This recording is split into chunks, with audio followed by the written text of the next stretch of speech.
बहुत सारे लोग बोल रहे हैं कि सोनम की कोई गलती नहीं थी, सोनम के घर वालों ने उसको फोर्स किया।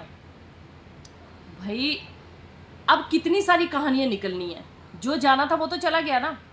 मान लेते हैं कि उसके घर वालों ने उसको फोर्स किया, पर क्या उसका ये राइट बनता था कि वो अपने पति को मार डाले? क्या क्या वो अपने पति को इतनी सी बात नहीं बता सकती थी कि उसका मन ही नहीं है शादी करने का, उसके घर वाले जबरदस्ती करा रहे हैं? क्या लड़कियों को ऐसा नहीं करना चाहिए? क्या लड़कियों को जिससे शादी हो रही है उसे ये नहीं बताना चाहिए? बताइए, वो अपने पेरेंट्स की इज्जत रखने के लिए उसने शादी कर ली, पर क्या अब वो इज्जत रही? अपने पेरेंट्स की इज्जत के लिए ना, भैया पेरेंट्स बोल रहे शादी करने के लिए, उनकी इज्जत का ख्याल पूरा था कि उनकी इज्जत के लिए शादी कर ली। क्या आगे वालों की इज्जत कुछ नहीं है? क्या उनके घर में जब तू गई उनको तो कुछ भी नहीं पता था ना? वो तो एकदम बिल्कुल अनजान थे।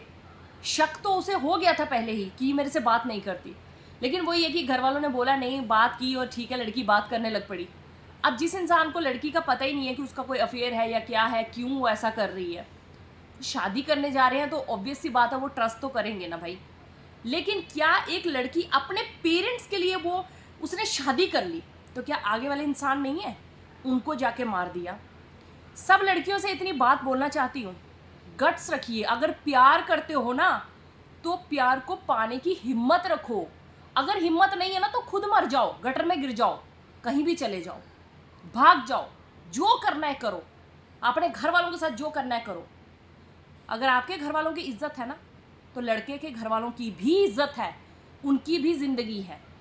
तुम अपने घर को बचा के दूसरे को घर को कैसे ब्लेम कर सकते हो? और कौन सी इज्जत की बात करते हो? आज मैं माँ बाप से कुछ बोलना चाहती हूँ। आप लोग अपनी बेटियों की शादी तो करा देते हो, भाई जा शादी हो गई, भाई इज्जत बच गई। अब बची क्या इज्जत आपकी? अब कितनी इज्जत बची है? कभी इस चीज को ध्यान में रखा करो कि आजकल के बच्चे जो है ना, ये किसी भी लेवल तक जा सकते हैं, कुछ भी कर सकते हैं। आप अपने घर से तो मुसीबत फेंक देते हो, आपको लगता है कि नहीं भाई हमारी इज्जत बच गई, लेकिन दूसरों के घर का सत्यानाश कर देते हो। आपकी बेटी की तो गई, वो तो देखो वो हर हाल में उसकी ज़िंदगी तबाह है।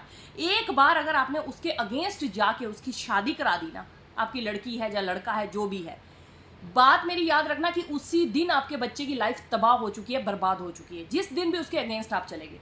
अगर आपके बच्चे ने कुछ डिसाइड किया है ना, चाहे वो गुंडे के साथ शादी करना चाहती है, मवाली के साथ शादी करना चाहती है, शराबी के साथ शादी करना चाहती है, भाई करा दीजिए। कम से कम किसी दूसरे घर के बच्चे को तो बचा दो, उसको क्यों मार रहे हो आप? सब पेरेंट्स से ये बोलना चाहती हूँ कि अपने बच्चों की चॉइस को परखिए, देखिए। अगर आपको लगता है कि आपका बच्चे की जो चॉइस है वो सही है, तो बच्चे की शादी कराइए, समझाने की कोशिश करिए। अगर बच्चा नहीं समझता है तो शादी करा दो। भाई किसी और की भी जिंदगी है, आप अपने घर की इज्जत के चलते दूसरों की जिंदगी तबाह मत करो।